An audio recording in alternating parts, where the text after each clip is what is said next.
What is the last image you see before you die? Is it the present, the past, a glimpse into the future? Though, in this time of existential uncertainty, I only had one thing on my mind.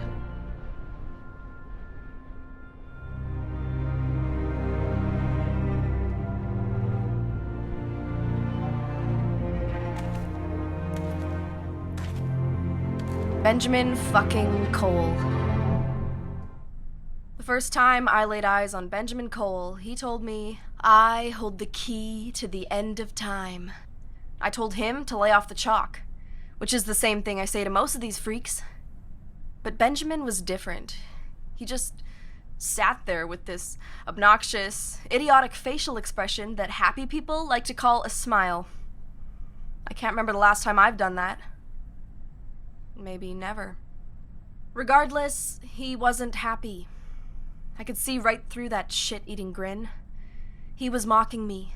He thought he was better than me. But why?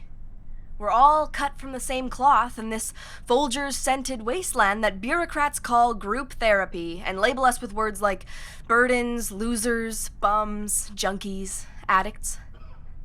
I never really liked the word addict. Probably because I've been called one far too many times. I am. I don't want to give you the wrong impression. But it's funny. When you think of the word addict, it's always associated with drugs, sex, gambling, everything illicit, everything impure. What about the politicians that are addicted to power and money? The fat guy next door addicted to a bucket of the Colonel's finest, or the millions of mindless robots that check their socials every 5 seconds in hopes that they have a new like, message, or follower. We're a society of addicts, but nobody sees it this way. We're too busy labeling other people to look at our own addictions. What's his? Why is he really here? I can't let the new guy get the best of me. I decided to leave. But he didn't. He stayed in my mind like a bad dream. Maybe it was.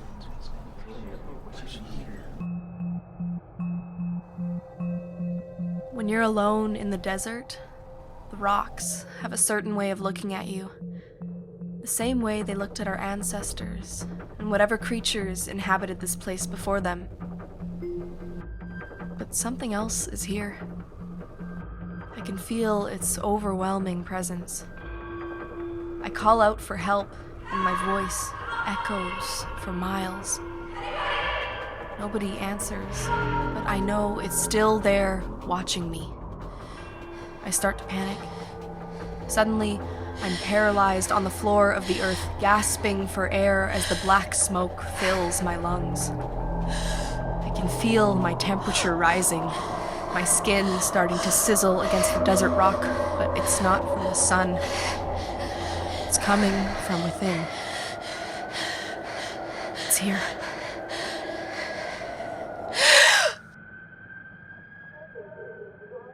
My life's become such a monotony that even my nightmares are the same.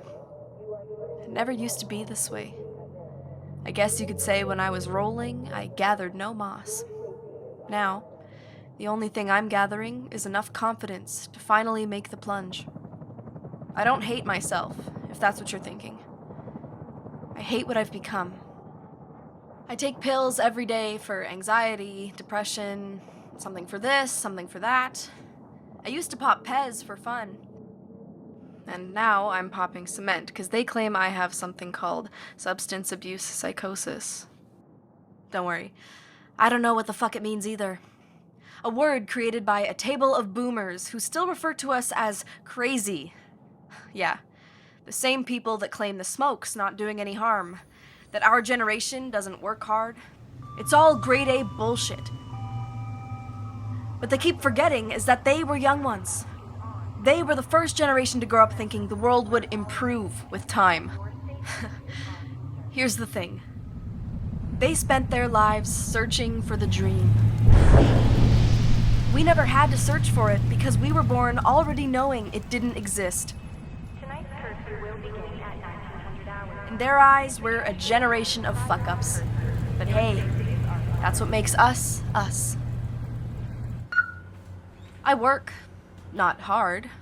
But I show up. Clock in, clock out, done, home. I once read on a greeting card that home is where the heart is. My immediate thought was, whoever came up with that is a fucking dolt. I have a TV, couch, cell phone, a half-eaten turkey sandwich. Pretty cool, right? This is what a get back on your feet project looks like. 4 walls and a roof for being 1 year sober. I don't have friends to celebrate with, family to congratulate me. Instead, I have a text message on a screen that reads, "Congratulations, Zara. I'm very proud of you. Dr. James McQueen." Smiley face. When did communication between humans become so dehumanized? When did calling someone become such an inconvenience? Is human interaction that dull and lifeless that we have to talk over an electronic screen and use a fucking computerized smiley face to show our emotions? We all chase the like as if it's a form of currency. Hashtag like for like, MCM, TBT.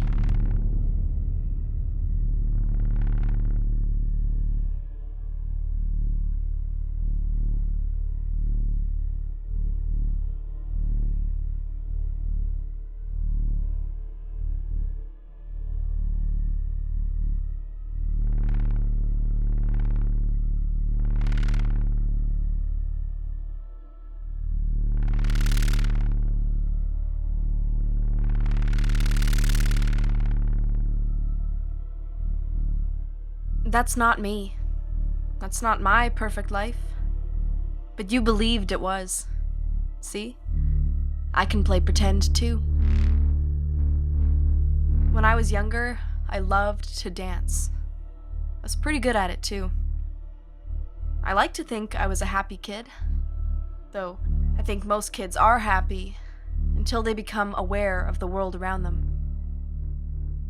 I don't have many memories of my parents together.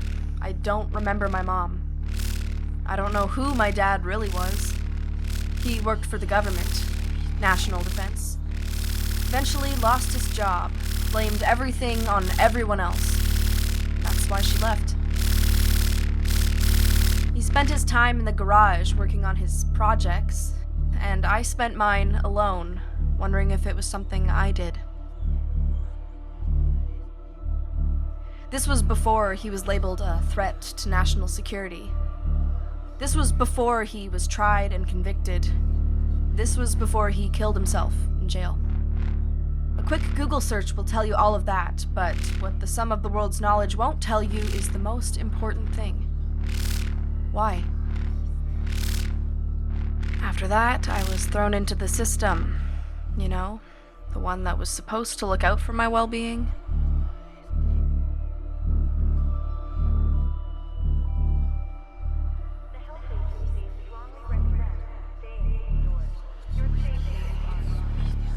You can only take so much abuse before you finally stand up for yourself. He didn't die, or get jail time, or even get convicted, all of which he deserved. Instead, I got blamed for being deranged. Go figure. Sometimes I think about my dad, my mom. What would have happened if they were still together? Or if he didn't abandon me and neglect me? Where would I be right now? Maybe I would be dancing The Rite of Spring at the Royal Opera House in London, England? Probably not. Fuck him. He didn't want me to be a part of his life. Why should he be a part of mine? I blame Benjamin fucking Cole. I haven't said more than 4 words to the guy, and he's messed me up real good. I hold the key to the end of time. The thing about time is that it doesn't just end. The clock keeps ticking long after yours has stopped.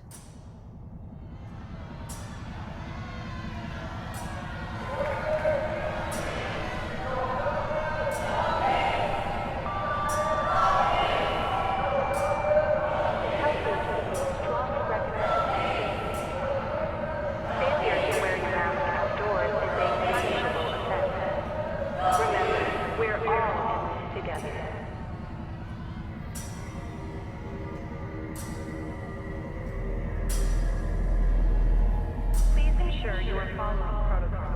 Disobeying protocol. They stood and watched from a distance. No batons or tear gas. Tonight's curfew They already will knew begin who at everyone 1900 was. hours. Please By return tomorrow, prior to the curfew. they'd all be gone. Disobeying the posted curfew is a punishable offense. Your safety is our concern. Can you hold the door, please, Zara? Hodor. Shit. I wasted a Game of Thrones reference on him. Oh shit, it's him. What the fuck do you want? We're both late. No shit, buddy. Do you want to grab a tea? Yes. No. Shit. Fuck. What the hell are you thinking? Tea? Really? I agreed to go with him because I wanted to know what he meant. Every time I would muster up enough confidence to ask him, I was pulled back. Maybe I didn't want to hear the truth. Maybe I just wanted this conversation to continue. I sat there trying to peg where he fit in the mold of society. I don't think he did. He was different. Soft-spoken, intelligent. Truth be told, I liked listening to him. He wasn't like the guys I was used to being around. He was passionate about philosophy. His big idea theory, he called it. He explained how society is supposed to move forward and evolve through these big ideas. But politics, wars, famines, disease, economic downfall, the smoke, all that shit. They don't happen because of the big ideas that are supposed to propel mankind forward. They happen because people fear change. I learned a lot from Benjamin Cole that night, but I still didn't get my answer. I guess another time. Tonight's curfew will begin in 30 minutes. I have to work tomorrow, dude. It's been a time. Do you like dinosaurs? How old are you? I called in sick for the first time in... well, my first time ever. Why did he take me here? Fucking dinosaur museum. This is where I'll ask him. He was strangely quiet today. Something was on his mind, but I couldn't quite figure out what. 65 million years ago, they ruled the Earth. 65 million years from now, where will we be?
What did you mean the other day? Can I show you something?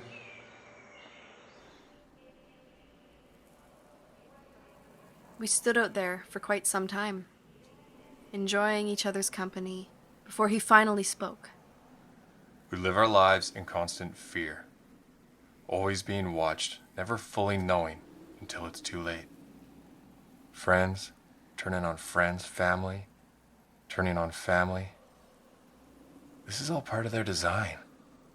Meanwhile, the police are brutalizing their citizens. Advertisers, they're listening to our conversations, telling us what products we should be buying. The government is dividing its population. Women are being raped. Children shot in school. Proven science being ignored. If the clock is reset, and we start back at zero? Will it be better next time? Or will humanity fall to the same fate? Ammonites are healing fossils. Their spiral shape is supposed to represent change. Why are you giving this to me? It reminded me of you. I never came up with the big idea theory. Is this what he was worried about? It was Dr. Robert Manchur. And there it was. The two words I feared most. I wasn't surprised. I wasn't shocked. I think somehow I knew it, and have been avoiding it all along. Your father didn't kill himself. He was set up and killed by them. I've been studying his work for years. He was fired because he questioned their ethics, and he was killed because he developed something to change the fate of mankind. Now, I believe that you hold the key. That's why I've been trying to find you for all these years. So you've been stalking me? No. All right, using me. Zara, look, it's not... How the fuck did you even find me? I changed my last name for a reason. Zara, you're my friend. No, I'm not. Just stop. I don't believe you. Robert Manchur was a terrorist. That's what he was. He wasn't. He was fed up with the way things were. He was trying to make a change. By what? Blowing up banks and factories? Killing innocent people? They found the bombs, man. He put innocent lives in danger, including my own. He didn't develop shit. You really believe that? Yes, I do. Then why do the feds keep coming back? Look, I've had to deal with this shit my entire life. Crackpot weirdos like you that think that every little fucking thing is a conspiracy. No! Stay the fuck away from me. I never want to see you again.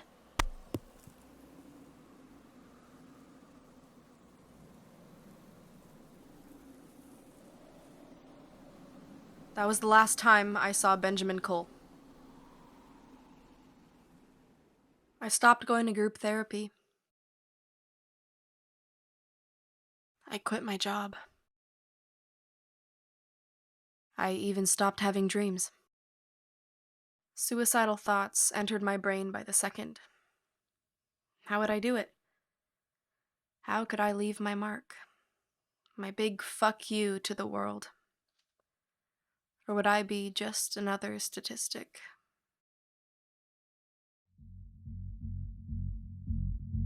In every recovering addict's life, there comes a moment when they are faced with some degree of adversity.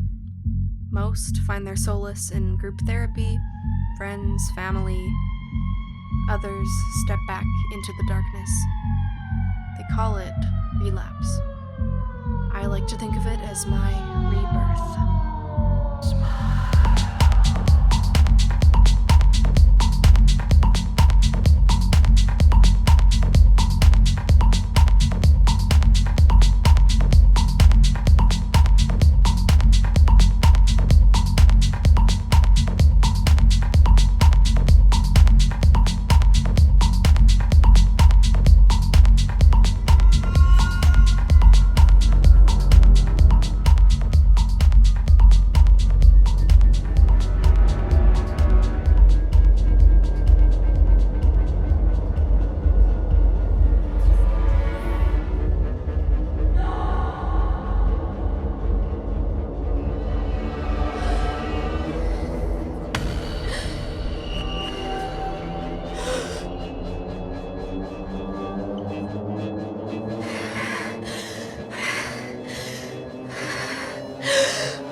We were gonna wait until after the recital, but your mother and I wanted to give it to you now.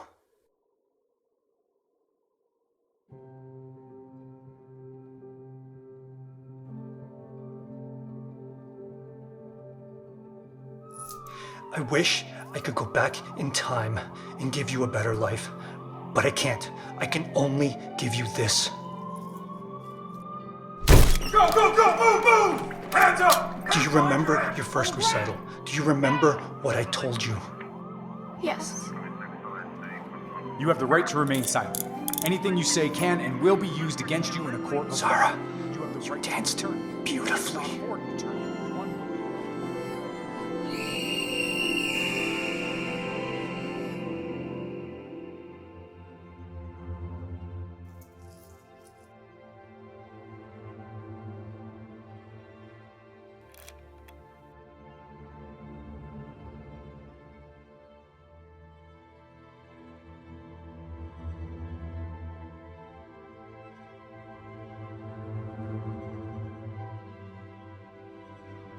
If you get nervous, just look out there in the front row. We'll be right there. I'm scared. The only place fear exists is in your mind. Free your mind of fear, and you'll free yourself forever. And Zara, don't forget to smile.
What is the last image you see before you die?